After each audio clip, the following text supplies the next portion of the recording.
Bom dia, pessoal. Como é que vocês estão? Todo mundo preparado para a prova já? Que prova, professor? Da semana que vem, né? Nessa sexta não vai ter, mas vai ter na outra sexta. Então você já é para estar preparado para a prova da semana que vem. Ah, professor, mas vai ter 3 aulas ainda, já era para ter assistido, né? A gente tem no YouTube as aulas do semestre passado. Mas tá, quem não se preparou ainda, temos tempo para se preparar. Inclusive, gente, nessa sexta-feira agora, você vai ter monitoria, você vai ter 1h40 de exercício. É de extrema importância que você venha para essa monitoria.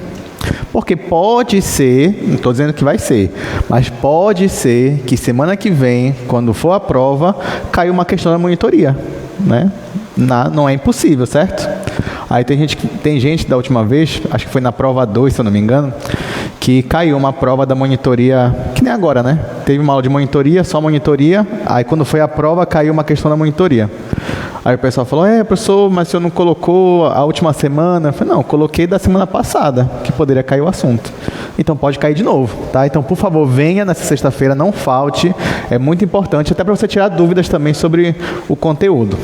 Falando em conteúdo, o que a gente está estudando, né, gente? Na segunda-feira, a gente começou a falar sobre limite e derivada.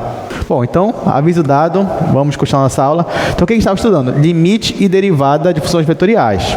Hoje, como vocês já esperam, a gente vai falar sobre integral. Só que antes de falar integral, eu preciso falar com vocês sobre alguns vetores especiais. A gente já viu um vetor especial na última aula, que foi o vetor tangente. Então, eu queria só relembrar para vocês do vetor tangente e depois eu vou falar sobre o novo vetor que a gente vai estudar hoje. Então, deixa eu começar aqui no quadro.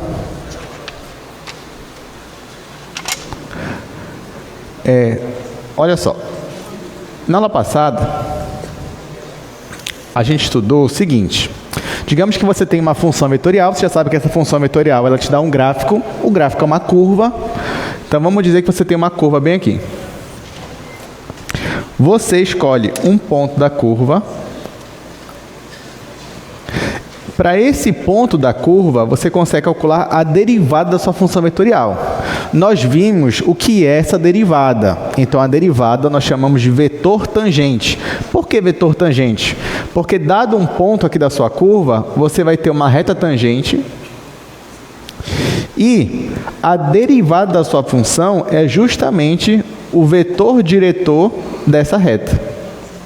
Então, se eu quero achar esse vetor diretor da reta tangente, basta eu derivar a minha função e calcular essa derivada no ponto que eu estou escolhendo. Só que depois nós definimos o que é um vetor tangente unitário, que o próprio nome já diz o que é. Ora, esse vetor tangente aqui, que é a derivada da minha função, ele não é necessariamente unitário. Pode ser que sim, pode ser que não. O que é um vetor unitário? É quando a norma é igual a 1. Então, muitas vezes, se você derivar uma função e calcular a norma, não vai dar 1. Muitas vezes vai dar outros valores ou até valores que vão variando, aí dependendo do parâmetro t. Tudo bem, mas tem uma forma de eu sempre ter o meu vetor tangente unitário. Como é que eu faço? Aí nós definimos esse vetor tangente unitário, estou chamando ele aqui de t, como sendo o versor do vetor tangente. Como assim? Eu pego o vetor tangente, que é a derivada da minha função, e divido pela norma do meu vetor tangente. Ok? Então, esse aqui nós chamamos de vetor tangente unitário. Por quê? Porque ele ainda é um vetor tangente, só que a norma dele é sempre igual a 1, não importa o parâmetro t. Então, eu vou dizer que esse azulzinho aí, ele já é meu vetor tangente. Só que outro vetor também muito interessante, que tem aplicações para a gente estudar, seria o vetor normal. O que é o vetor normal? Vetor normal, você pode definir ele como sendo aquele vetor que é perpendicular ao vetor tangente. Então, se o vetor tangente está para cá, o vetor normal seria um vetor assim. Então, o azul é um vetor tangente à minha curva e esse daqui é um vetor normal à minha curva. Esses dois, eles sempre vão formar um ângulo de 90 graus. Bom, dependendo do seu problema, pode ser que você precise desse vetor normal. Dependendo de onde, quando você estiver estudando, por exemplo, tem alguns problemas que têm condições de fronteira. Acho que vocês não estudaram isso ainda, né? Vocês vão ver lá em cálculo 3, 4. Mas, enfim, algumas condições de fronteira, elas envolvem não apenas a função, mas a derivada da função. E muitas vezes a condição de fronteira é a derivada da função na direção do vetor normal. Ou seja, eu tenho algum problema, nesse problema eu tenho uma fronteira e eu tenho uma informação na fronteira. Então, na fronteira, a variação é nula, por exemplo. Só que falar de variação na fronteira, eu estou falando de uma função e eu estou falando da derivada dela em relação ao vetor normal. Enfim, uma hora vocês vão chegar nessa parte, mas quando vocês chegarem, lembrem que a gente já estudou desde aqui o que é esse vetor normal. Agora a pergunta é, ok, já entendi o que é o vetor normal, já entendi que ele vai ter importância dependendo do contexto onde eu estou. Agora a pergunta é, como eu acho esse vetor normal? Porque eu sei achar o vetor tangente. O que é o vetor tangente? Não é só derivar a minha função? Eu derivo a minha função, já é o vetor tangente. Se eu quero um unitário, basta eu calcular o versor. E acabou. E esse vetor normal, como é que eu vou fazer para achá-lo? Essa que é a pergunta agora. Para eu achar esse vetor normal, eu vou precisar de um resultado, de um teorema. O resultado é o seguinte, ó. Deixa eu colocar aqui, está estudando o vetor normal.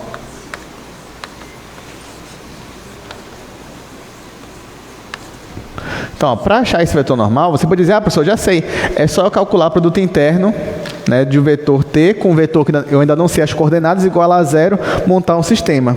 Só que você pode até conseguir, mas vai lhe dar muito trabalho. Tem um jeito bem mais simples a gente fazer. Então, eu vou usar aqui um teorema, um resultado, e a gente vai demonstrar esse teorema. Olha o que diz o teorema. Se a norma de uma função vetorial é sempre uma constante, isso para todo t no domínio da minha função, ou seja, não importa o valor de t que eu coloco na minha função, sempre que eu calculo a norma sempre é uma constante. Se isso acontece, então essa função vetorial ela é sempre ortogonal, ela é sempre perpendicular à derivada dela. Isso aqui é muito interessante. Não importa o parâmetro t, se a norma da sua função é constante, então isso significa que para todo t, ela sempre vai formar um vetor perpendicular com a derivada. Sempre. Vamos demonstrar. Vamos demonstrar isso daqui. Aí você vai dizer, professor, mas para que eu vou usar isso daqui, né? Antes de eu demonstrar. Eu vou explicar para que a gente vai usar. Então, ó, por exemplo, olha o que diz aqui. Se uma norma é sempre uma constante e eu quero achar um vetor perpendicular a essa função, basta eu derivar a função. Mas não é para qualquer função. A norma tem que ser constante. Nesse caso aqui, ó, o meu vetor tangente, ele é sempre constante? Sim ou não? A norma do vetor tangente é sempre uma constante? Do vetor tangente unitário? Sim, porque é sempre igual a 1. Então, se a norma do meu vetor tangente unitário é sempre igual a 1, então se eu derivar esse vetor tangente, eu vou encontrar um novo vetor que é sempre perpendicular a ele. Tudo bem? Ok. Então, o meu teorema, deixa eu colocar aqui só a dependência dele de t. Então, t depende de t. Então, se eu conseguir provar que esse teorema é verdade, então, para eu achar esse meu vetor normal aqui, basta eu derivar o meu vetor tangente unitário. Aí eu consigo achar esse vetor normal. Tá, mas vamos demonstrar isso daqui. Uma demonstração bem simples, na verdade. Bom, nós já sabemos que a norma de uma função aqui é sempre uma constante. Então, se eu pegar e elevar a norma ao quadrado, isso aqui vai dar a constante ao quadrado. Só que norma ao quadrado nós já sabemos que é produto interno de um vetor com ele mesmo. Então, produto do vetor com ele mesmo vai dar a norma ao quadrado. O que eu vou fazer agora? Eu vou derivar os dois lados em relação a t. porque nós já sabemos derivar. Quando eu faço isso, deixa assim, vou derivar em relação a t o lado esquerdo e vou derivar em relação a t o lado direito, que aqui é k ao quadrado. Pronto. E agora, nós já vimos que a derivada do produto interno é o quê? É a derivada do primeiro produto interno com o segundo, mais o primeiro produto interno com a derivada do segundo, regra do produto. Só que agora é para produto interno. Então vai ficar alfa' de t, produto interno com alfa de t, mais alfa de t, produto interno com alfa' de t, igual, derivada de k ao quadrado vai dar quanto? 2k? Não, vai dar 0, porque k é uma constante. Então, 0. Só que, ó, o produto interno ele tem a propriedade comutativa. Então, isso daqui é a mesma coisa que esse daqui. Então, eu posso somar. Vai ficar 2 vezes alfa t, produto interno, com alfa' de t. Isso igual a 0. Claro, vezes 2, né? Então, 2 vezes isso daqui é igual a 0, porque isso aqui que é igual a 0. Então, vai ficar alfa t, produto interno com alfa' de t, igual a 0.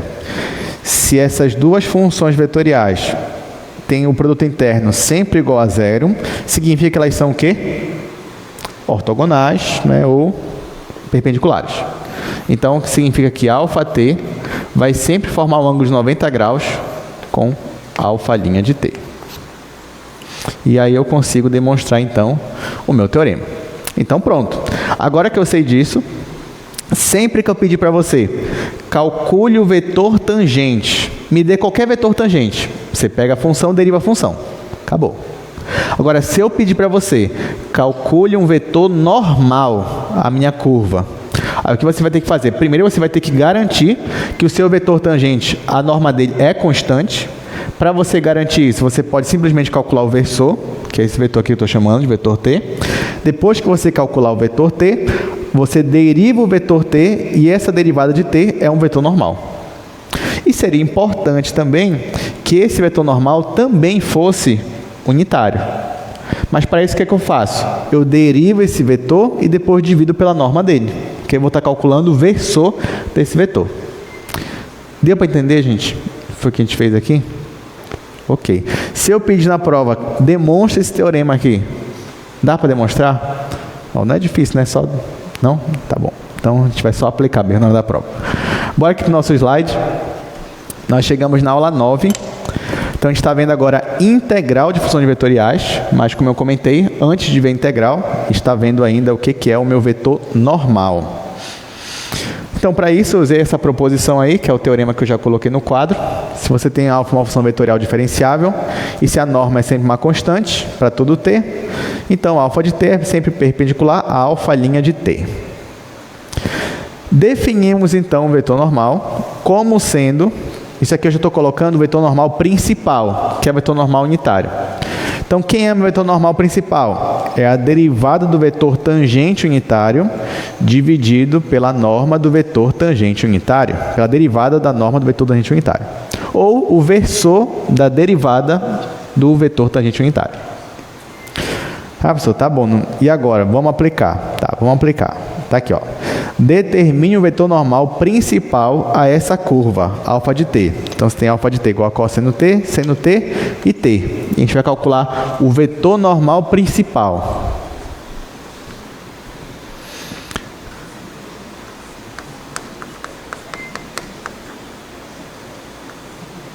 Então, você tem alfa de t igual a cosseno t, seno t e t. Tá aqui. E agora? O que a gente vai fazer? Ele quer o vetor normal principal. Toda vez que ele falar vetor normal principal, é o vetor normal unitário. Para eu calcular o vetor normal de uma curva, eu primeiro preciso do vetor tangente. E para eu ter o vetor tangente, eu vou derivar minha função. Então, eu vou derivar alfa, vai ficar alfa' de t, vai ser derivado do cosseno é menos seno, derivado do seno é cosseno, derivada de t é 1. Ok, isso aqui já é um vetor tangente. Porém, eu quero um vetor tangente unitário, para garantir que a norma vai ser sempre constante. Para eu ter um vetor tangente unitário, eu vou calcular a norma desse vetor. Então, venho aqui e calculo a norma de alfa' de t. Aí, o que é a norma? Raiz quadrada, vai ficar esse daqui ao quadrado, que vai ficar positivo, seno ao quadrado, mais esse daqui ao quadrado, cosseno ao quadrado, mais 1 ao quadrado, que é 1. Aqui eu já sei que vai dar 1 também. 1 mais 1 vai ser raiz de 2. Está aqui. Então, derivei e depois eu calculei a norma. Aí você pode dizer, professor, mas a norma disso aqui já era constante. Tá, não tem problema, mas ser unitário também traz algumas vantagens. Então, mesmo que já seja constante, eu vou calcular o versor. Então, eu venho aqui. Aliás, não, né? Eu teria que ver esse daqui. Ou esse daqui. Não, é esse daqui mesmo. Então, de qualquer forma, já ia dar uma constante, mas mesmo assim eu vou calcular o meu versor. Então, o meu versor, eu estou chamando de vetor t. Ele vai ser a derivada alfa' de t dividido pela norma. Pela norma. Está aqui. E agora, o que eu vou fazer? Eu vou pegar este vetor e dividir por este valor, que é raiz de 2. Aí, então, eu vou pegar cada coordenada e dividir pela raiz de 2. Aí vai ficar menos seno dividido pela raiz de 2, cosseno dividido pela raiz de 2 e, por último, 1 dividido pela raiz de 2. O que foi que eu calculei aqui? Eu calculei o vetor tangente unitário, ou vetor tangente principal. Tá? Vou até escrever isso daqui. Esse aqui é meu vetor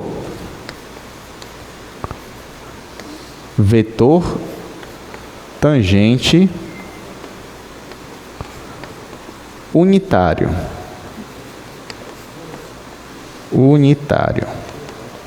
Tá aqui. Pronto. Acabou a questão? Não, porque ele não quer o vetor tangente, ele quer o vetor normal. Depois que eu calculei o vetor tangente unitário, para eu chegar no vetor normal, basta eu derivar esse vetor. Ou seja, eu vou derivar esse vetor bem aqui. Então, agora vamos para o vetor normal. Então, eu vou derivar meu vetor t. Como é que vai ficar? Bom, meu vetor t é esse daqui. Então, agora eu vou derivar esse daqui. Aqui embaixo é uma constante. Então, só vou derivar o que está em cima. Derivado do seno é cosseno. Então, vai ficar menos cosseno dividido pela raiz de 2. Aqui, derivado do cosseno é menos seno. Vai ficar menos seno dividido pela raiz de 2. E por último, aqui, ó, derivado de uma constante, vai dar 0.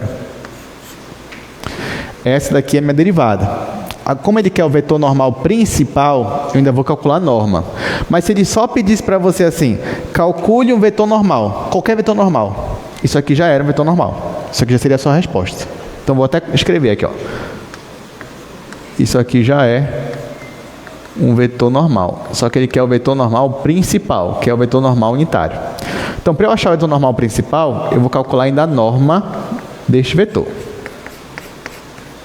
A norma vai ser raiz quadrada, isso daqui ao quadrado, que é cosseno ao quadrado de t, dividido para 2, mais isso daqui ao quadrado, que vai dar seno ao quadrado de t, dividido para 2, mais 0. Então, vai ficar assim. Bom, no final, o denominador é o mesmo, então só faço somar aqui em cima e aqui embaixo, que vai dar 1. Vai ficar raiz de 1 sobre 2. Aí eu posso tirar a raiz em cima e a raiz embaixo. Raiz de 1 é 1, então vai ficar 1 dividido pela raiz de 2. Agora, para eu chegar no meu vetor normal principal, o que é que eu faço? Eu divido esse vetor aqui, essa derivada, por essa norma. E aí, quando eu fizer isso, olha só. Agora sim, eu vou ter meu vetor normal principal. Aí, olha, se você quiser, acho que até para facilitar, eu poderia escrever esse vetor assim, ó, como sendo 1 sobre raiz de 2, aí vezes menos cosseno, menos seno e 0. Dividido. Ó, pode perceber que eu não alterei isso daqui, tá, gente? Porque eu só coloquei 1 sobre raiz de 2 do lado de fora.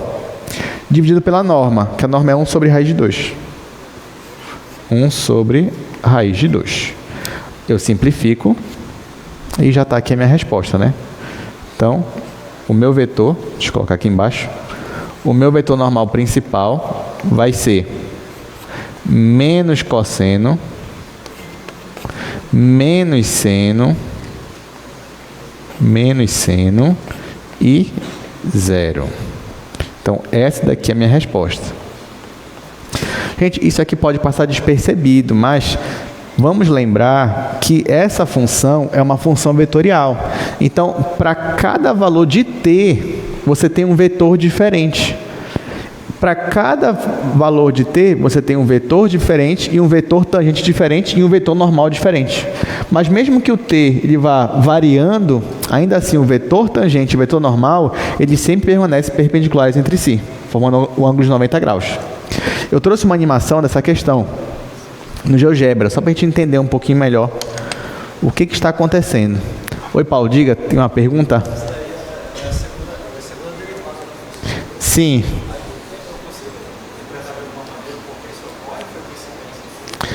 Nesse caso, não, o porquê, o Paulo está perguntando, está falando que a minha função n é a segunda derivada da minha função, né? É isso mesmo. E está perguntando por que isso acontece, né? Mas, na verdade, Paulo, a resposta está aqui, justamente no meu teorema. Porque pode existir uma conexão aqui de perpendicularidade desde que de uma função com a derivada dela, desde que isso aqui ocorra. Tá?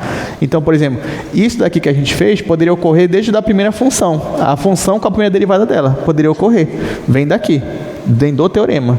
Então, da forma que eu queria aqui definir meu vetor normal, porque como foi que eu defini o vetor normal? Eu queria ele como sendo perpendicular ao meu vetor tangente. Então, da forma que eu defini ele, e usando o teorema, já era natural que ele fosse a segunda derivada, por causa do teorema. Então, a resposta para essa pergunta está no teorema. Então, por que a segunda derivada, né, se tornou o vetor normal? Por causa desse teorema aqui. Se foi? Tanto normal quanto? Não entendi. Sim, quanto o fato de ser unitário, né? No caso de eu ter dividido, porque eu pedi que ele fosse unitário justamente para que eu pudesse obter meu vetor normal, a partir dessa derivada. Tá? É basicamente por causa disso. Então, por isso que essa pergunta foi boa, porque muitas respostas que a gente precisa, eles estão nos teoremas, nas demonstrações. Às vezes, uma resposta não está no teorema em si, mas está na demonstração do teorema, de por que tal coisa é assim. Né? E, às vezes, tal coisa é assim para que o teorema ele consiga ser provado, para que o teorema faça sentido. Né? Aí, nesse caso, é uma questão não só de teorema, mas de definição também, de como é que eu defino meu vetor normal. Tá? Muito bem, boa pergunta. Olha, eu vou mostrar aqui para vocês no GeoGebra, bem aqui, já deixei pronto. Essa curva aqui, ó, que está de preto, é o gráfico da nossa função.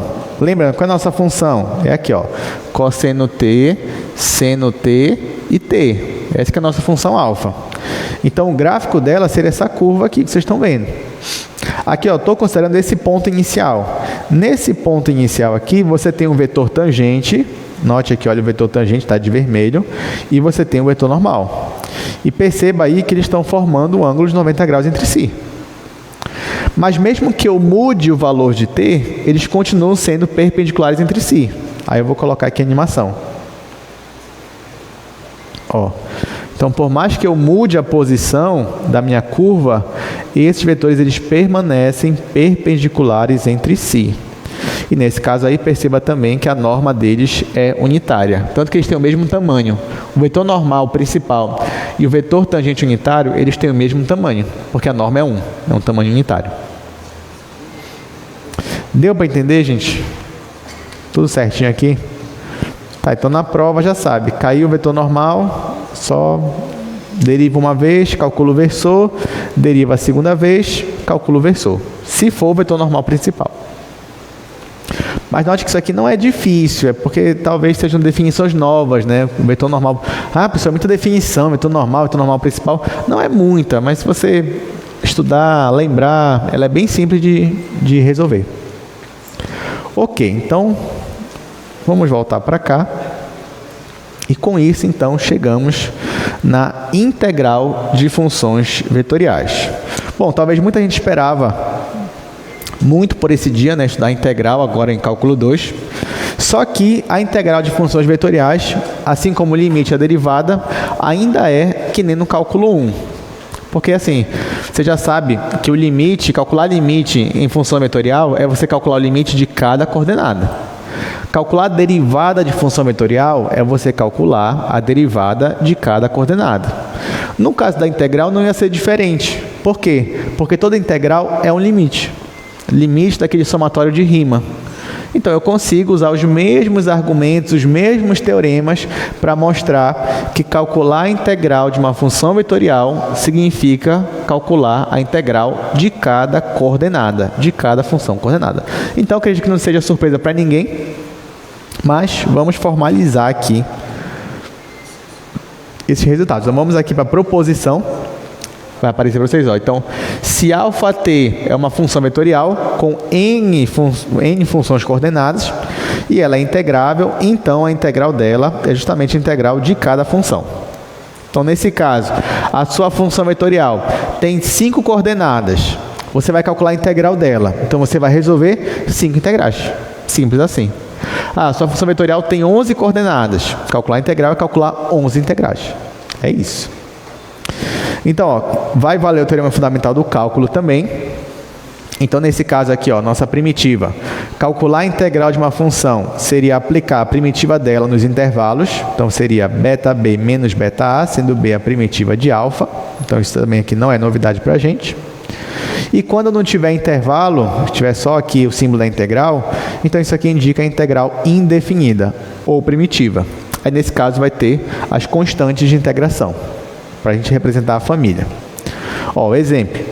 Se eu quero calcular a integral do cosseno de t 2 vezes e elevado a 2t e 1, o que eu faço? Vou calcular a integral do cosseno. Qual é a integral do cosseno? É seno. Só que vai ficar seno mais uma constante, estou chamando de K1.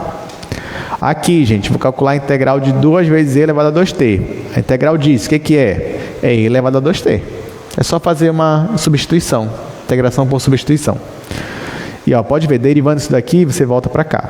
Então, o resultado é esse, mais a constante de integração, que é K2. Por último, qual a integral de 1?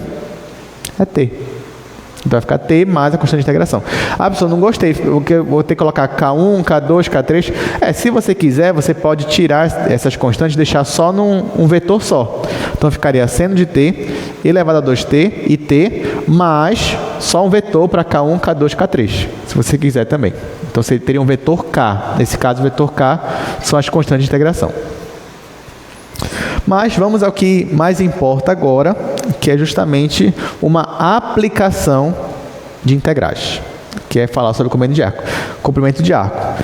Até porque vocês já viram que é a mesma coisa do cálculo 1, né? Então a gente não vai ficar aqui fazendo muito exercício. Então a gente vai direto aqui para comprimento de arco. Comprimento de arco seria uma aplicação de integral de funções vetoriais. Então a gente vai ver primeiro no quadro e depois a gente vem aqui para o slide. Então, vamos falar um pouquinho aqui sobre comprimento de arco. Olha só, mais uma vez, e essa aqui é a parte mais legal da aula de hoje, gente. É mais legal, vocês vão ver. Então, vamos dizer que você tem uma função vetorial e o gráfico dela, você já sabe, é uma curva. Está aqui o gráfico dela. Pronto. Aqui no gráfico, eu estou omitindo os vetores, mas você já sabe que tem vetores aí. Cada ponto aqui, ó, dessa curva, eu tenho um vetor associado, né? Um vetor que sai da origem e chega aqui. Então, por exemplo, Para esse ponto aqui, eu tenho um vetor que sai da origem e chega nele, para esse aqui, e assim por diante. Isso vale para tudo. Tá aqui. O que eu quero agora? Digamos que eu peça para você qual é o comprimento dessa curva. Essa que é a minha pergunta. Ou seja, qual é o tamanho dessa curva aqui? Ó, se a gente pudesse, a gente faria o quê? Pegaria uma cordinha, né? Engenheiro gosta de ser prático. Pegaria uma corda, colocava aqui, envolvendo, depois só esticava a corda e media. Resolvia o problema, né? Mas nem sempre você vai ter isso em mãos, né? Você vai puxar aqui uma corda, colocar exatamente como tal, depois esticar, não. Então eu quero uma solução matemática para esse problema. Aí o que eu vou fazer? Eu vou escolher aqui 2 pontos aleatórios. Vou escolher esse daqui, vou chamar esse ponto aqui de I. Nesse ponto aqui você já sabe, tem um vetor associado a ele. Tem um vetor que sai da origem e chega nesse ponto. Esse vetor eu vou chamar de alfa de TI. Para simplificar também, gente, eu vou supor que essa minha função alfa, ela tem apenas 2 coordenadas, ou seja, uma coordenada x, vou colocar aqui xt, e uma y. Vocês vão perceber que mesmo que ela tivesse 3, 4, 5, 10, o raciocínio que eu vou usar aqui é o mesmo. Então isso aqui é só para deixar a nossa demonstração um pouco mais limpa, para não deixar ela muito carregada. Então vou dizer que ela só tem 2 coordenadas. Aí tá, eu escolhi esse meu ponto aqui, e vou escolher esse ponto que é o próximo aqui, ó. Aí eu já sei que tem um vetor aqui que vai da origem até esse ponto. Eu vou chamar esse vetor de alfa de t i mais 1. Já que esse aqui é o ti, esse aqui eu vou chamar de t i mais 1. Aí, já que eu ainda não sei calcular o comprimento de toda a minha curva, eu vou calcular o comprimento só desse ponto para esse. Mas para isso, eu vou ser esperto. Eu não sei calcular comprimento quando a curva é assim, ondulada. Eu não sei. Mas, se a minha curva fosse uma reta, eu saberia calcular comprimento. Ou seja, se de um ponto para o outro eu tivesse apenas uma reta, aqui ó, de um ponto para o outro eu tivesse apenas uma reta, eu saberia calcular isso daqui. Como é que calcula isso daqui? Se eu sei que nesse ponto aqui, esse ponto aqui representa um alfa de TI, e esse ponto aqui representa um alfa de TI mais 1, então esse alfa de TI é um vetor que sai da origem e chega aqui, e esse outro aqui é um vetor que sai da origem e chega nele, vocês concordam comigo que esse ponto aqui seria um vetor diferença entre eles? Porque eu quero sair de um ponto e chegar no outro. Não é isso que eu quero? Então seria um vetor diferença. Então, essa reta aqui, ela contém um vetor que sai de uma extremidade e vai para outra. E se eu quero saber o comprimento dessa reta, eu posso calcular o quê? A norma desse meu vetor. Então, essa que vai ser a minha estratégia.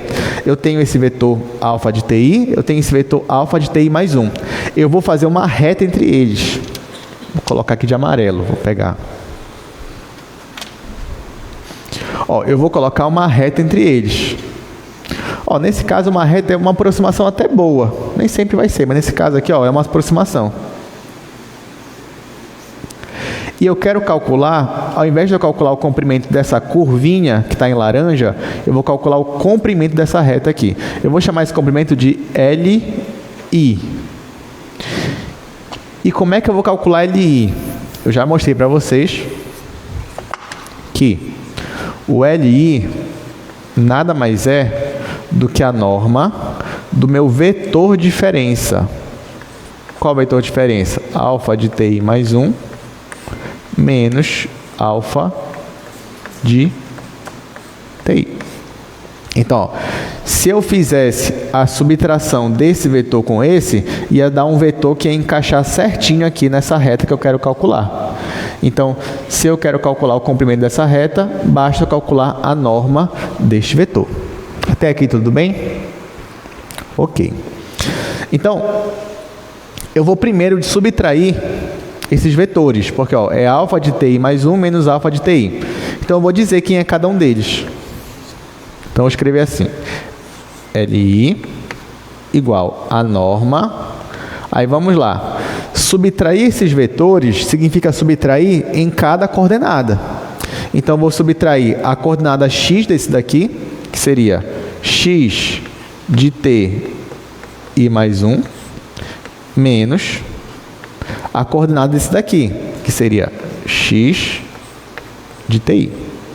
Isso na primeira coordenada. E na segunda é o y. Então, vai ficar y de t i mais 1 menos y de ti. Vai ficar assim. Opa, faltou o símbolo aqui do vetor. Então, o que eu fiz daqui para cá? A única coisa que eu fiz foi subtrair esse vetor com esse. E me deu essas duas coordenadas aqui. Agora eu vou calcular a norma disso. O que é a norma disso? Raiz quadrada desse daqui ao quadrado mais esse daqui ao quadrado.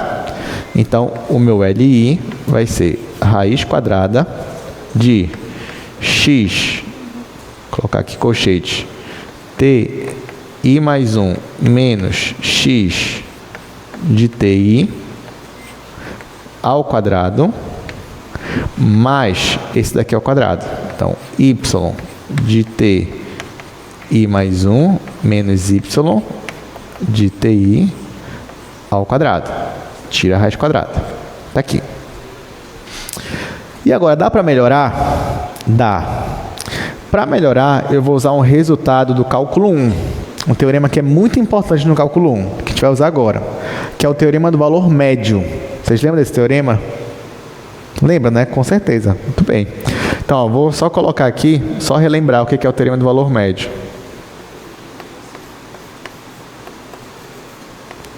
Ó, no teorema do valor médio, se você tinha uma função f que era contínua, ela era contínua em um intervalo fechado. Bora colocar aqui o intervalo de A até B. Se f era derivável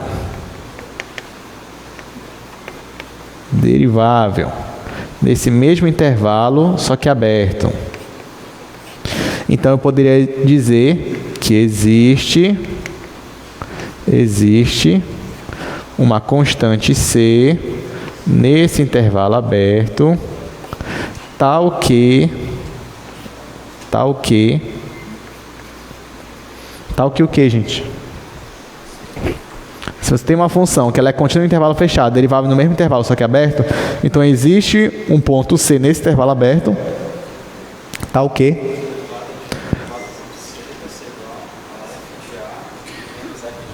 muito bem. É isso mesmo. Então, o Paulo já respondeu aqui. Então, vai existir um ponto C tal que a derivada de f no ponto C é igual ao coeficiente, ou melhor, aqui naquele quociente de Newton vai ficar f de B menos f de A dividido por B menos A. Gente, isso aqui é o coeficiente angular da reta secante. Isso aqui é o coeficiente angular da reta tangente. Então, o teorema do valor médio diz o seguinte, ó, geometricamente falando. Se você tem uma curva assim, está aqui a curva, vai de A até B. Está aqui o A, está aqui o B. A essa curva eu tenho uma reta secante, que vai de A até B. Ó. Isso aqui é uma reta secante. Já que a minha função ela é contínua nesse intervalo, derivável nesse intervalo, então, intuitivamente falando, ó, já é de se esperar que em algum momento, quando você pegar um ponto da curva e fizer a reta tangente, essa reta tangente vai ser paralela à reta secante. Em algum momento. Esse momento a gente está chamando de C. Deu para relembrar? Aí você vai falar, beleza, professor, deu para relembrar. Agora, o que isso tem a ver com isso aqui? Bom, eu vou aplicar o teorema do valor médio aqui. Ó, aqui eu estou chamando de f, né? Mas, na verdade, aqui, ó, x e y são funções que dependem de t. Então, eu vou aplicar o valor médio, o teorema do valor médio, tanto para x quanto para y. Aí, nesse caso, como é que vai ficar? Eu vou colocar aqui, mas eu vou apagar depois. Por exemplo, para x, né? Se eu disser que x é contínua nesse intervalo fechado, que é TI até TI mais 1. Se eu disser que x é derivável nesse intervalo, só que aberto, TI mais 1. Então, pelo teorema do valor médio, existe um ponto que eu vou chamar de T asterisco ou T estrela, que pertence a esse intervalo, tal que x aplicado nesse t vai ser igual a xti mais 1 menos x de ti dividido por ti mais 1 menos ti. Só que eu vou chamar isso daqui, ó, de ΔT. E aí eu vou isolar isso daqui. Aí vai ficar x de ti mais 1 menos x de ti igual a x t estrela ΔT. É isso que eu vou usar. Então, eu vou transformar o que está aqui dentro, aqui, eu vou transformar nisso daqui, ó. Opa, esqueci a derivada, tá? Teorema do valor médio diz que é a derivada aqui. Então, aqui é derivada, aqui é derivada. Pronto. Então, olha só. Eu vou transformar essa subtração aqui na derivada dela, aplicada num ponto do intervalo, vezes a variação no tempo. Tempo não, né? No t, que isso aqui não é necessariamente tempo. Isso aqui. Então, vou substituir isso por isso. Tudo bem? Tá. Então, vai ficar... Tá ficando bonito, né? Vai ficar mais bonito ainda. Então, Li igual a raiz. Aí, aqui, eu vou substituir por isso daqui. Já apliquei o teorema, né? Vai ficar x linha t estrela ΔT. Ainda tem o quadrado, né? Daqui. E vou aplicar o teorema do valor médio aqui também. Então, vai ficar y derivada t. Aqui eu vou colocar 2 estrelas, tá? Porque não necessariamente é o mesmo t daqui e esse daqui. Não necessariamente. ΔT. Agora, para facilitar a minha vida, o ΔT eu posso sempre considerar ele como o mesmo, né? E nesse caso aqui é mesmo, que é TI de I mais 1 menos TI. Então, ficou assim. Mas lembrando que para chegar aqui, eu usei o teorema do valor médio. Pronto, vou apagar aqui, eu quero continuar.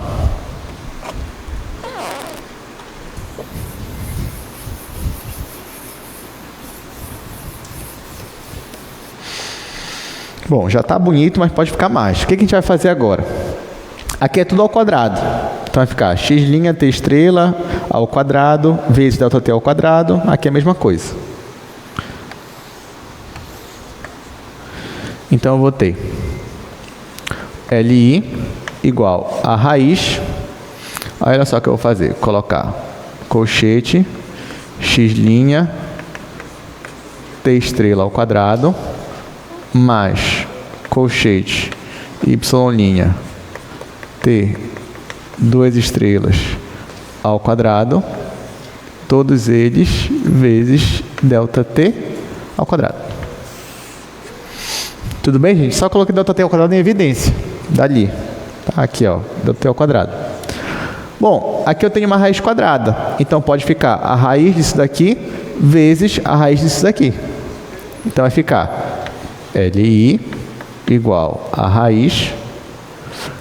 Aí eu vou colocar x' t estrela ao quadrado mais y' t 2 estrelas ao quadrado ΔT.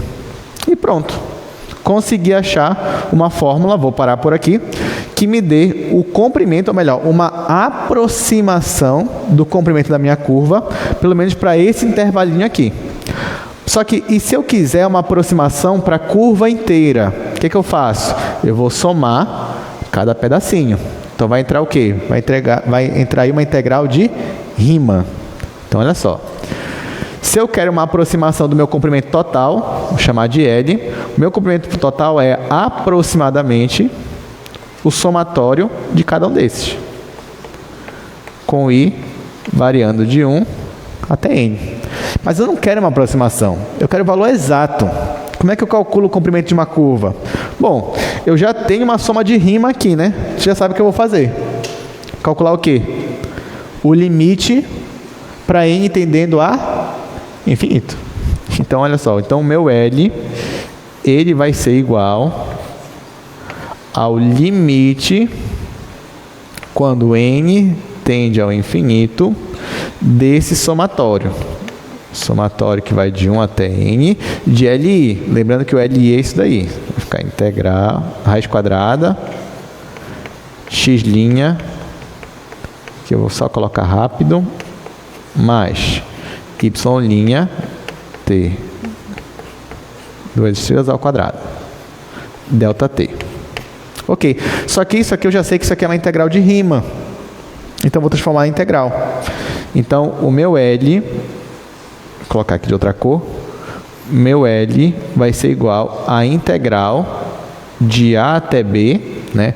Quem é o A? É o primeiro ponto aqui da minha curva, seria o meu alfa A, e o meu último é o alfa B. Então, seria a integral de A até B. Aí aqui, raiz quadrada de x' de t ao quadrado, mais y' de t ao quadrado dt. Essa aqui vai ser nossa fórmula. Para ela ficar ainda mais fácil de você lembrar, se você reparar, ó, quem é isso daqui, gente?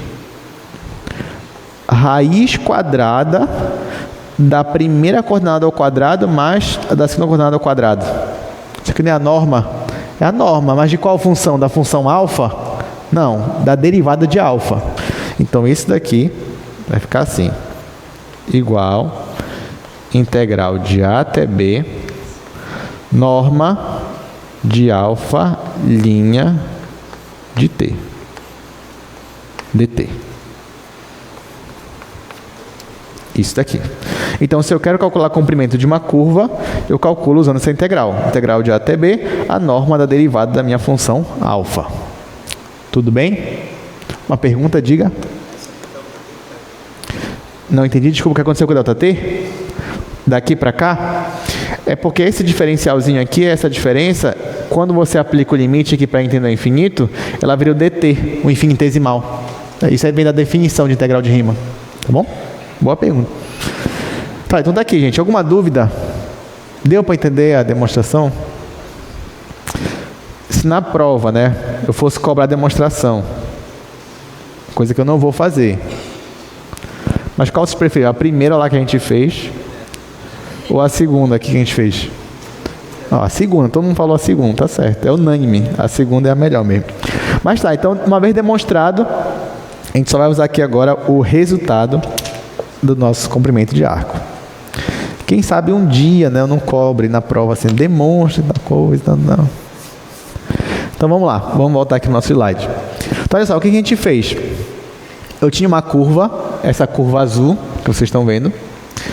Essa curva azul, ela era o gráfico de uma função. Então eu fui esperto. Eu defini alguns pontos e ao invés de eu calcular o comprimento da curva, eu falei, não. Ó, de ponto a ponto eu vou definir uma reta. Por quê? Porque eu sei calcular o comprimento de reta. Foi o que eu fiz aqui, lá no quadro. E agora que eu sei calcular o comprimento de reta, eu percebi que quanto maior for a minha discretização, ou seja, quanto mais pontinhos eu tiver aqui, ó, gente, se eu colocasse um novo ponto aqui, aí ia ter mais uma reta, mais uma reta. Se eu colocasse mais um ponto aqui, mais uma reta, mais uma reta.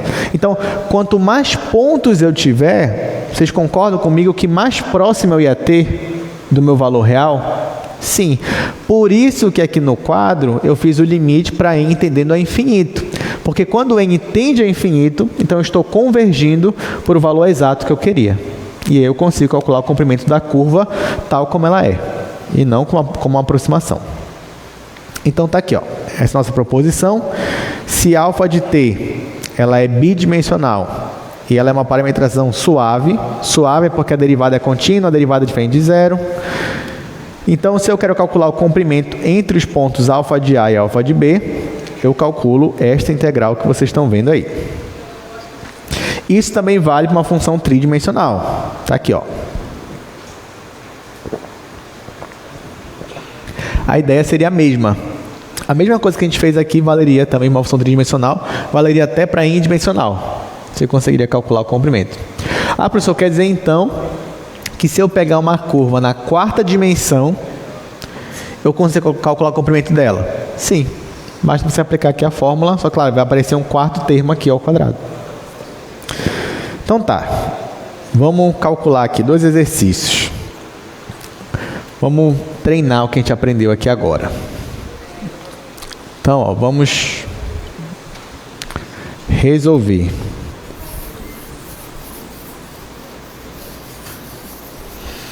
O primeiro envolve cosseno e seno, o segundo já envolve aí uma raiz de 2.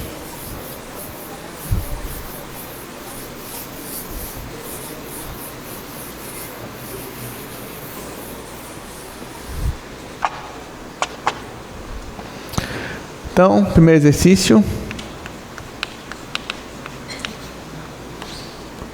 Nós temos, calcule o comprimento de arco da curva αt. Quem é αt?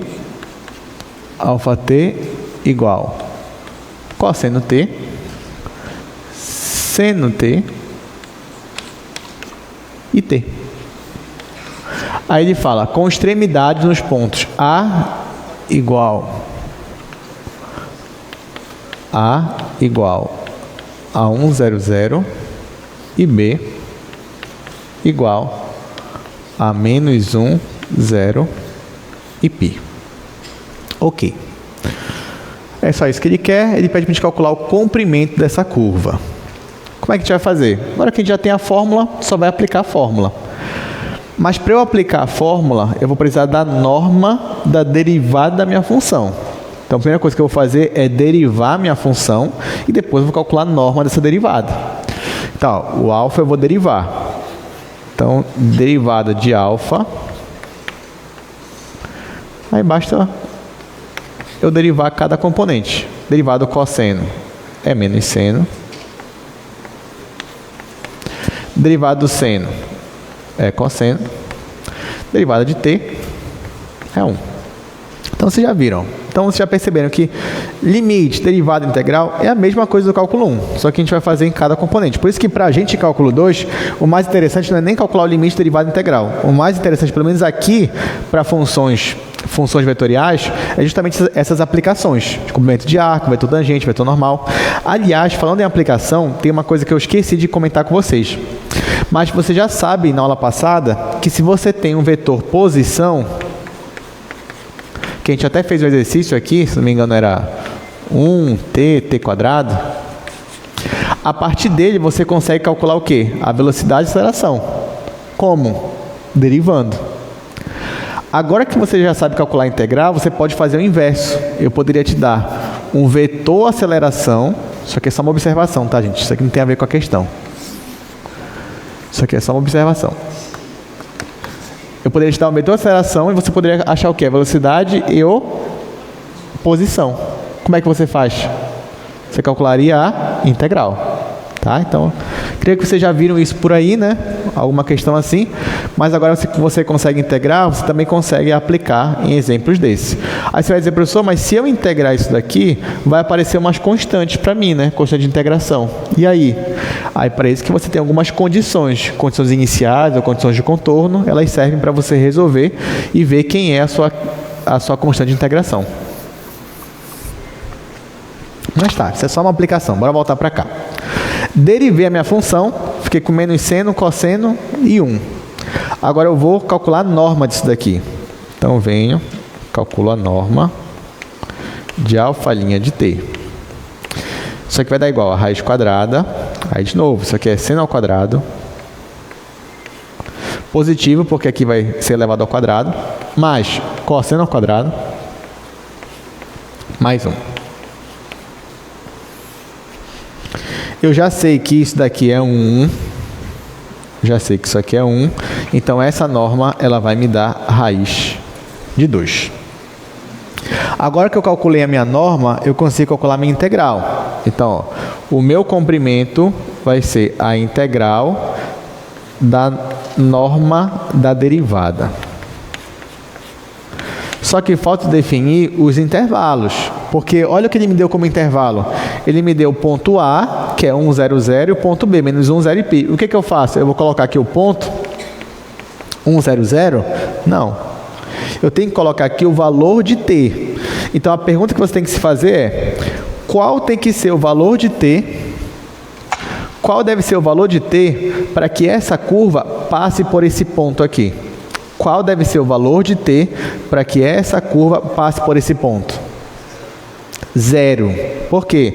Porque quando t é igual a 0, você vai ter cosseno de 0, que é 1, seno de 0 é 0, t igual a 0, está aqui 0.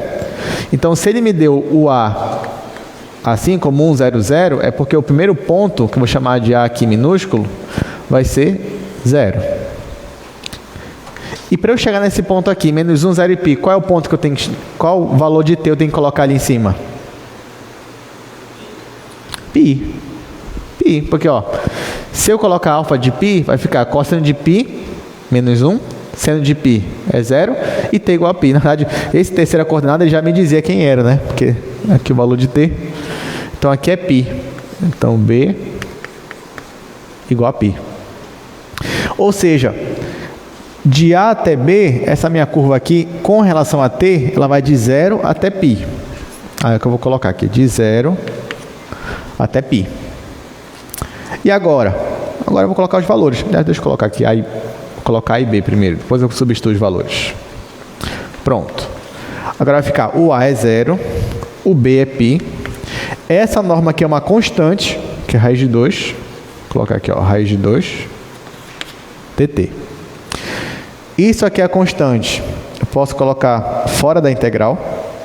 Vai ficar raiz de 2 integral de 0 a π dt. Gente, qual é a integral de dt? É só t. Né? Se a integral de 1 é a variável. Então, o meu comprimento vai ser raiz de 2 t. T porque é a integral disso daqui. Só que o t aplicado de 0 a π. Que eu estou fazendo com calma, né? Só para a gente relembrar um pouco de integral. No lugar do t eu vou colocar π. Está aqui o π, menos, no lugar do t eu coloco 0. π menos 0 é π. Então, no final das contas, vai ficar π raiz de 2. Aí eu posso colocar aqui, ó, gente, unidade de comprimento. Mas a resposta já é essa daqui. Muito fácil, né? Agora que você já sabe a fórmula do comprimento de arco, fica muito mais fácil uma questão dessa. Agora vamos fazer a próxima. A próxima é a mais legal de hoje. De longe. Olha, nós temos 40 minutos. E só uma questão para encerrar esse assunto aqui. Aí você vai dizer, nossa, professor, uma questão, 40 minutos? É porque ela é mais legal. Mas pode ser que a gente termine antes. Aí eu já inicio o próximo conteúdo da próxima aula, não tem problema nenhum. Aí vocês vão ver como essa questão é legal. Então vamos voltar aqui para o slide. Ó. Segundo exercício. Então fiz questão de reservar um bom tempo para ela hoje. Calcule o comprimento de arco desta curva para t de 0 a 1. Olha, essa é uma boa questão de prova. Isso é verdade. Essa daí é. Segundo exercício.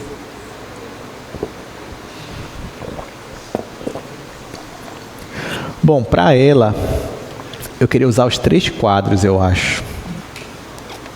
Posso apagar o primeiro? Vou apagar, vou começar do primeiro, vou usar o primeiro, o segundo, o terceiro. Aí vou colocar lá no primeiro. Olha, você mesmo já pode começar a fazer a questão. Anote no seu caderno. Aí você vai dizer, nossa, professor, mas essa questão parece ser tão inofensiva, né? Só o quê? Não tem quadrado ali, que mal ele pode me fazer, né?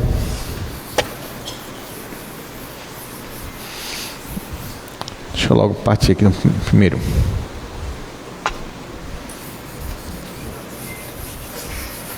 Essa questão ela é boa porque a gente vai revisar muita coisa de cálculo 1 nela, de integral.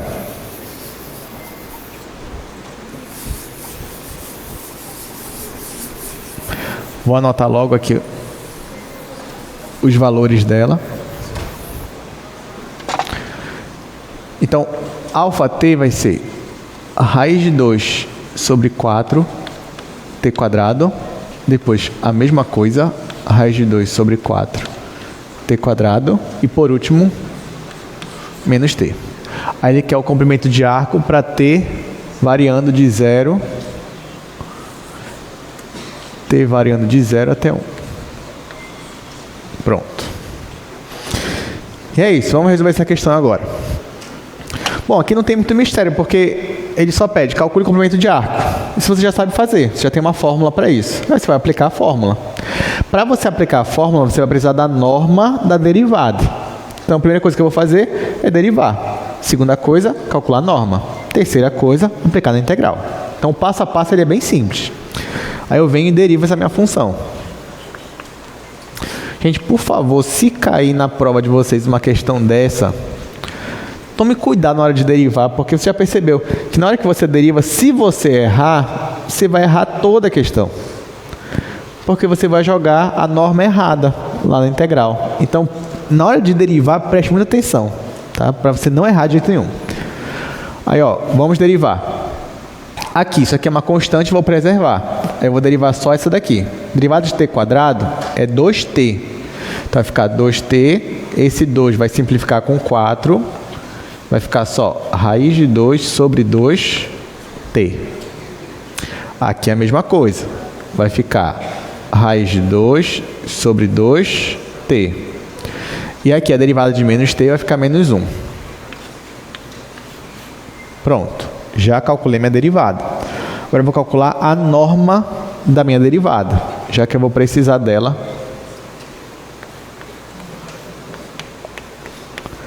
Então, ó, na hora que eu for calcular a norma disso daqui, vai ficar raiz quadrada. Esse daqui ao quadrado, raiz de 2 sobre 2t ao quadrado, mais raiz de 2 sobre 2t ao quadrado, mais menos 1 ao quadrado. Também aqui, na hora de calcular a norma, tome muito cuidado para você não errar nada. Para na hora que você for jogar na integral, tiver tudo certo já que isso aqui é a parte mais simples. Aí aqui, elevando ao quadrado, isso aqui vai ficar raiz de 2 ao quadrado é 2. 2 ao quadrado é 4. Vai ficar 2 quartos. E aqui, t quadrado. Aí aqui é a mesma coisa. Vai ficar mais 2 quartos t quadrado. E aqui vai ficar 1 positivo. Mais 1. Aqui é a mesma coisa, esse com esse. Então, na hora que eu for somar, vai ficar 4 sobre 4, que é 1. Então, esse aqui vai ser raiz quadrada de t quadrado mais 1. Pronto. Calculei a minha derivada, calculei a minha norma. Só está faltando o quê? A integral. Que é isso que eu vou fazer agora. Então, venho.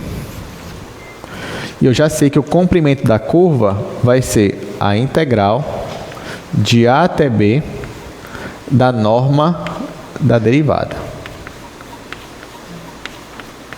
Bom, aqui ele já me disse o t, ó, ele está variando de 0 a 1. Então, eu vou colocar aqui integral de 0 a 1 desta norma. Aí a norma que eu já calculei deu esta raiz quadrada. Vai ficar raiz quadrada de t quadrado mais 1 dt. Até aqui tudo bem? Ok. Aí você vai falar, tá, professor, beleza, mas isso aí é fácil. Ou não? Né? Como é que a gente calcula isso aqui? Isso aqui não é uma integração direta? Qual é a integral disso daqui? Não, não é uma integração direta. Tá, não tem problema, não é uma integração direta, mas eu posso usar alguma técnica. Então, é integração por substituição? Não também. Pelo menos não a substituição simples, né? Por quê? Porque para eu usar a substituição simples, eu precisaria que fora da raiz tivesse pelo menos um t aqui fora.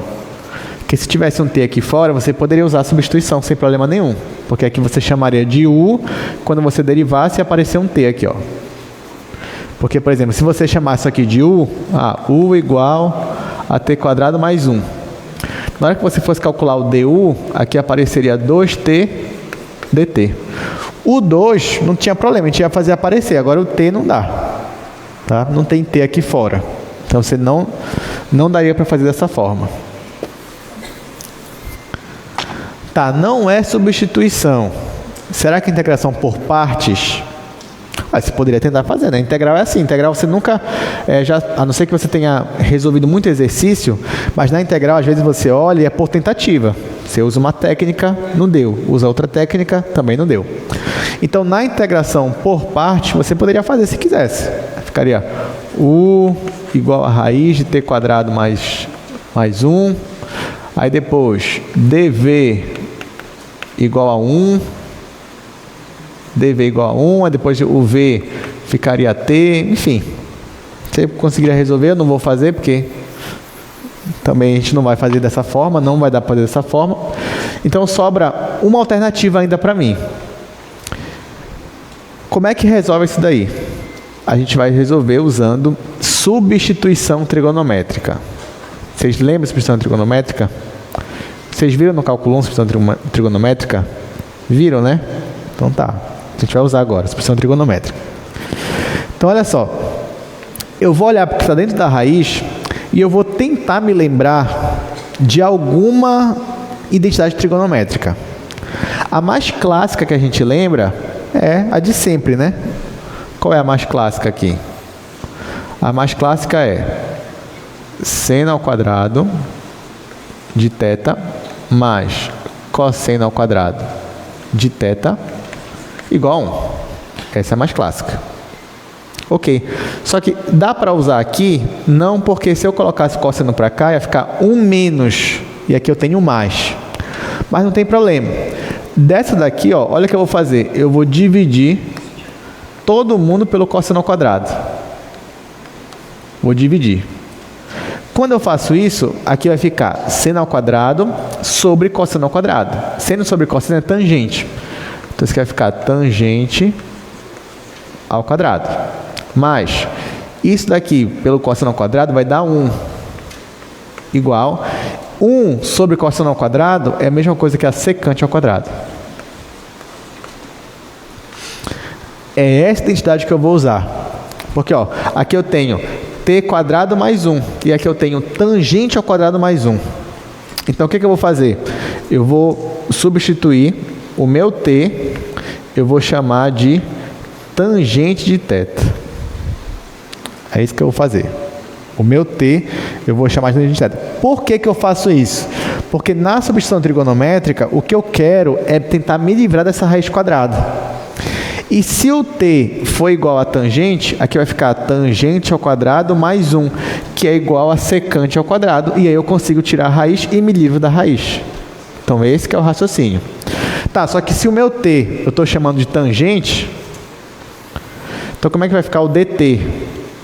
O diferencial vai ficar a derivada da tangente, que é secante ao quadrado, dθ. Então, a partir daqui eu vou fazer a minha substituição.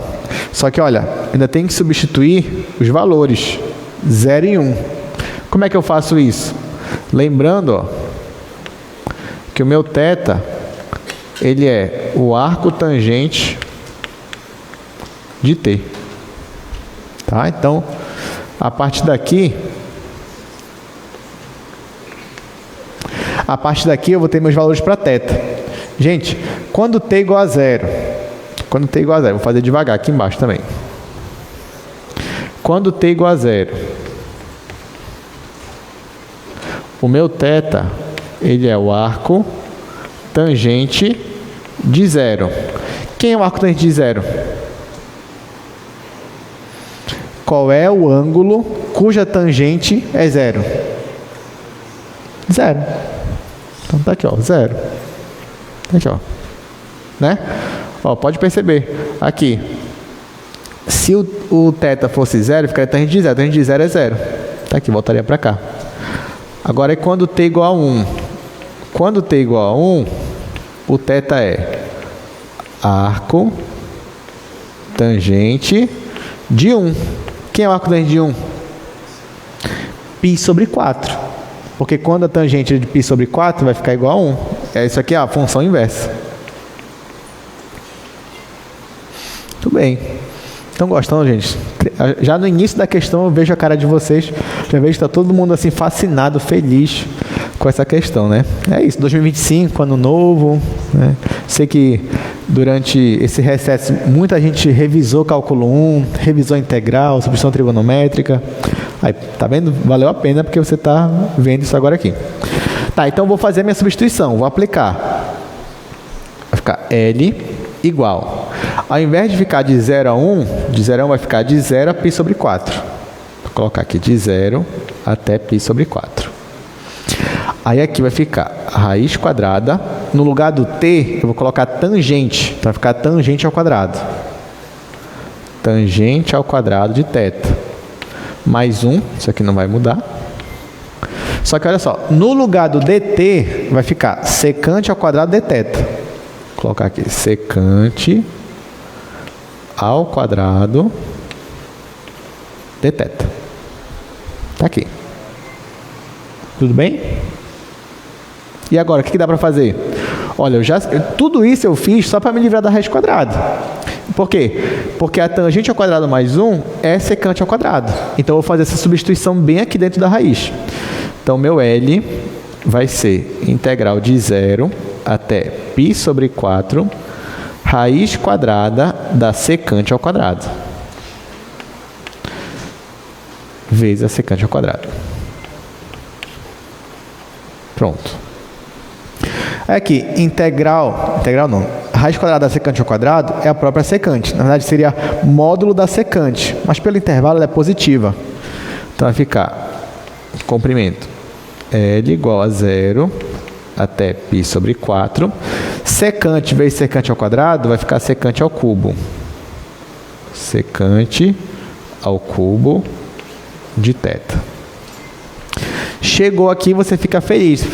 Fica, poxa, finalmente, né? Cheguei na integral secante ao cubo. Me livrei da raiz quadrada. Só que você se pergunta, qual é a integral da secante ao cubo? De cabeça. Não? É porque é difícil decorar mesmo. Por isso que eu digo, não decore, né? Vamos resolver, então. Já que ninguém lembra, nem eu lembro de cabeça. Então, vou resolver. Aí você vai dizer, professor, como é que resolve isso daí mesmo? Olha, nesse caso, eu vou aplicar aqui integração por partes. Porque secante ao cubo é secante vezes secante ao quadrado. Então, eu vou escolher um para ser o U, o outro para ser o dv. Então, vou até escrever aqui. Vou colocar desde aqui, ó. Vou escrever aqui. Aqui eu usei substituição trigonométrica.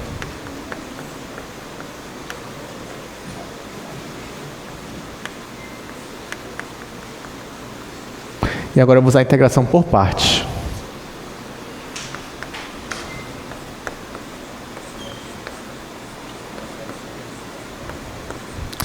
Integração por partes. Ok, para resolver a integração por partes, olha só.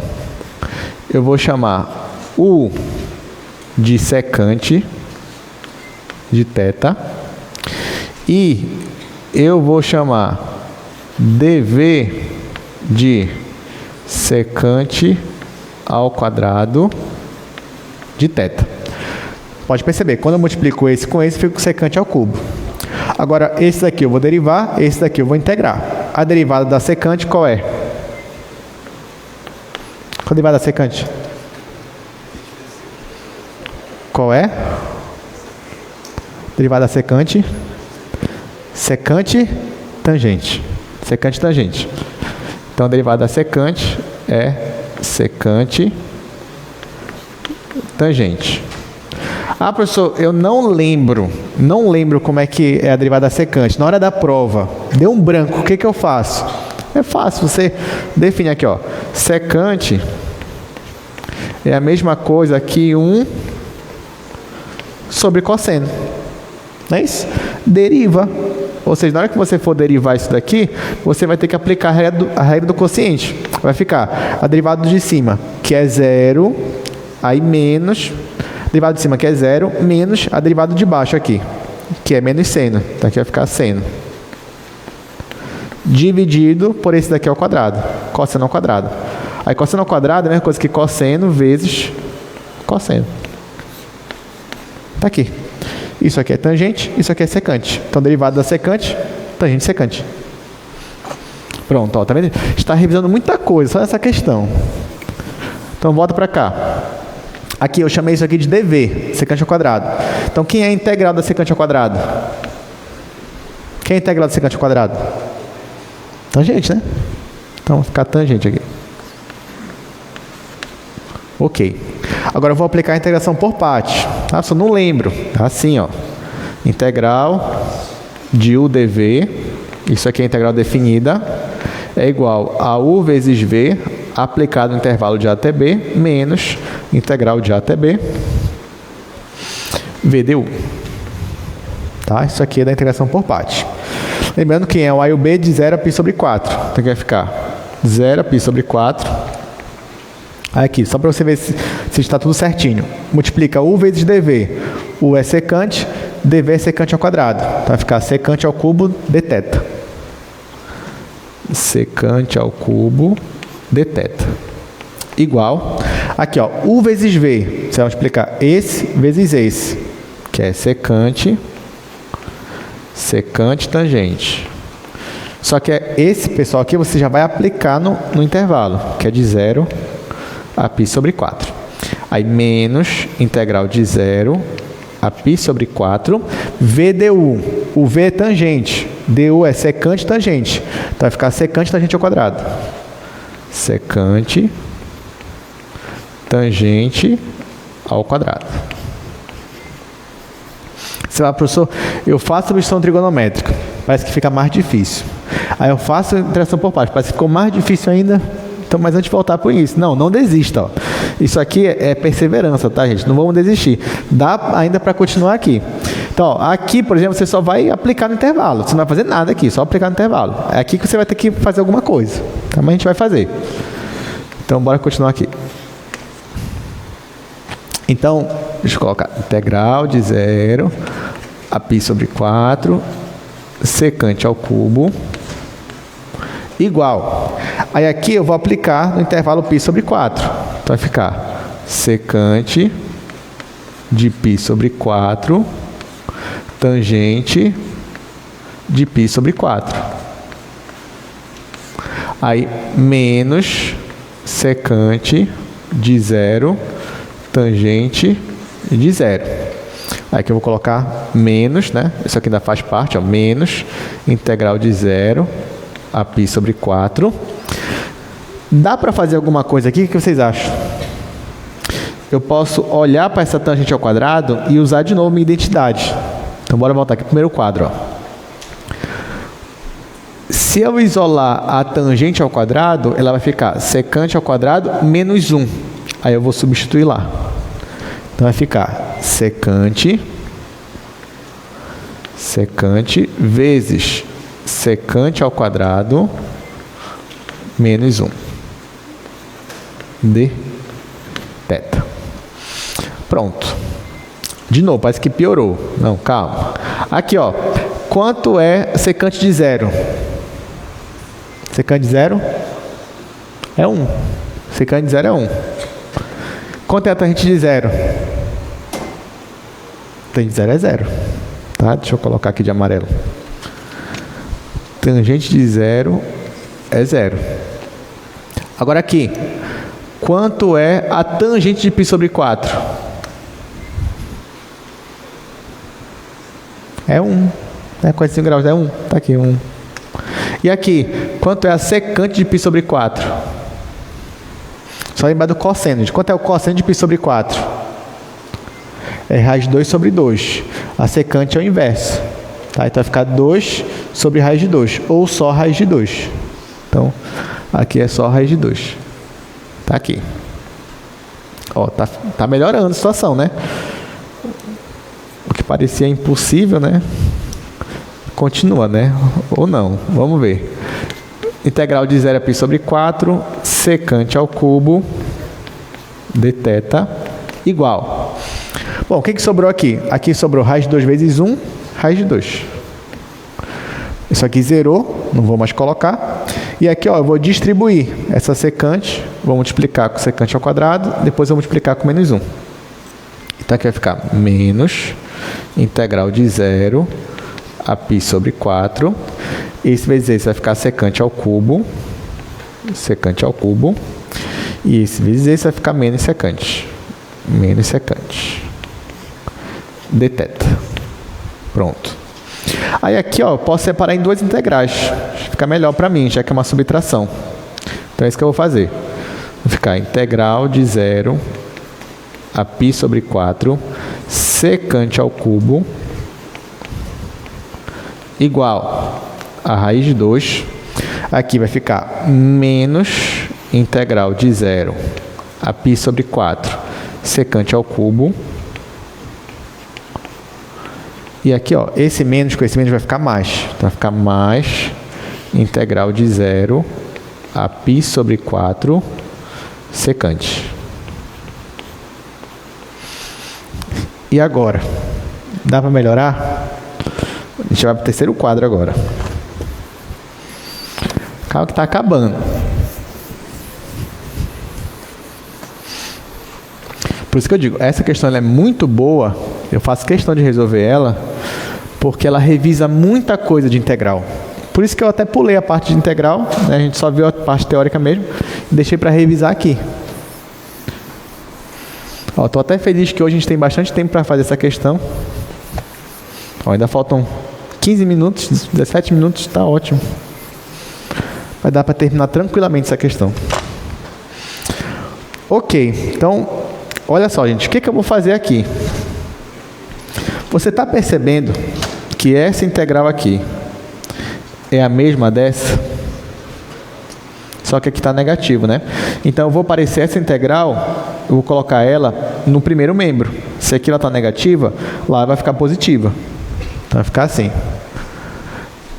Integral de 0 a π sobre 4 secante ao cubo mais, de novo, integral de 0 a π sobre 4 secante ao cubo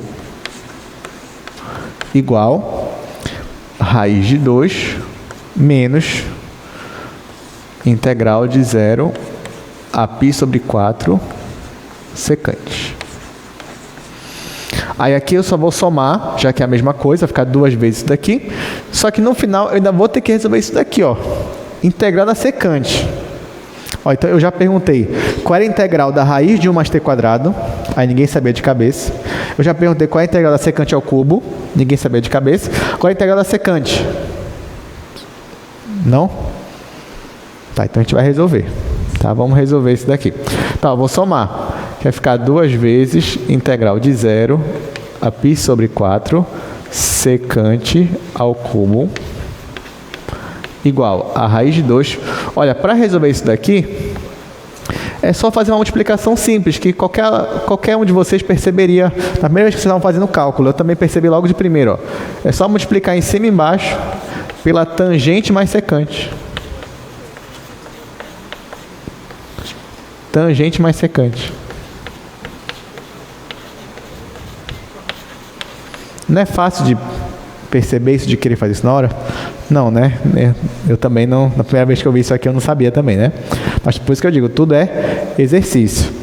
Professor, por que o senhor fez isso daqui? Multiplicou em cima e embaixo para tangente secante. Porque, ó, eu vou chamar isso daqui de U.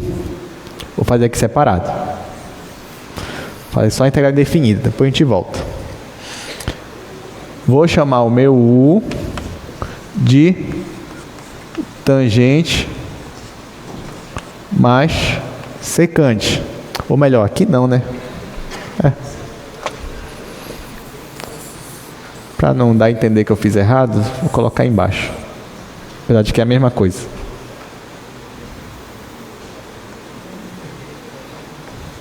Eu vou chamar esse daqui, que é o mesmo do de cima, de U. Vai ficar tangente mais secante. Só que, ó, U é igual a tangente mais secante. Então, quem é o meu DU? É a derivada da tangente, que é secante ao quadrado, mais a derivada da secante, que é secante vezes tangente. Tudo isso deteta.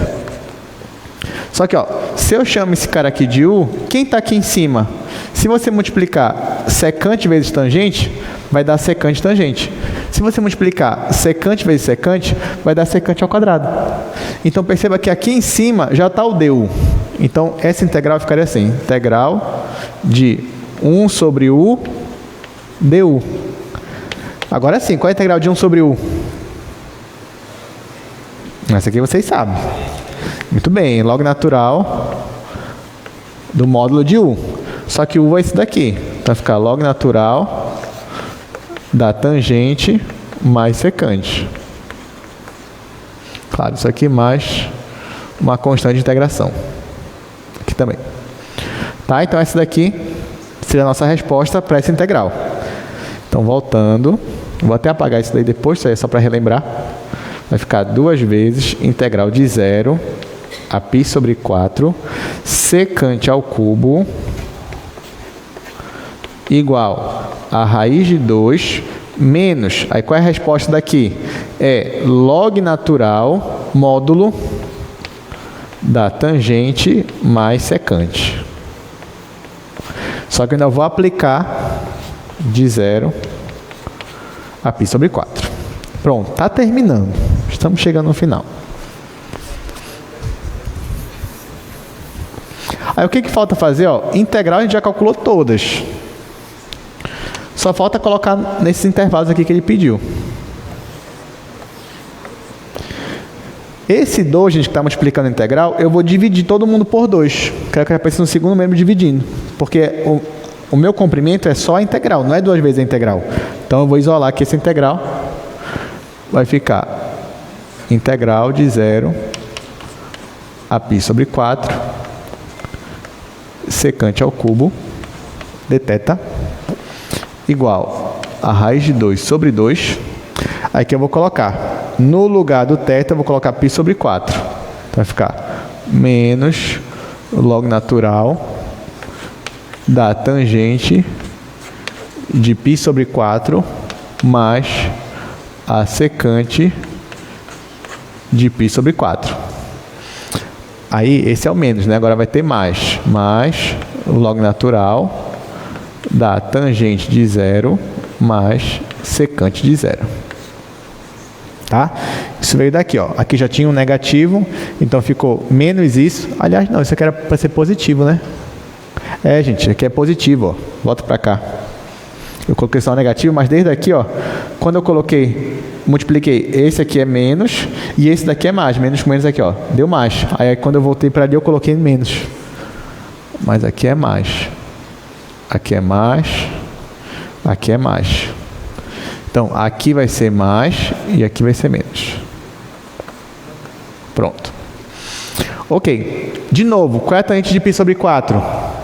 É 1. Qual é a secante de π sobre 4? Raiz de 2. Agora vocês respondem mais rápido. Aqui, deixa eu colocar, né? Aqui é 1. Aqui é raiz de 2. Aqui, qual é a tangente de 0? 0. Qual a secante de 0? 1. Tudo bem.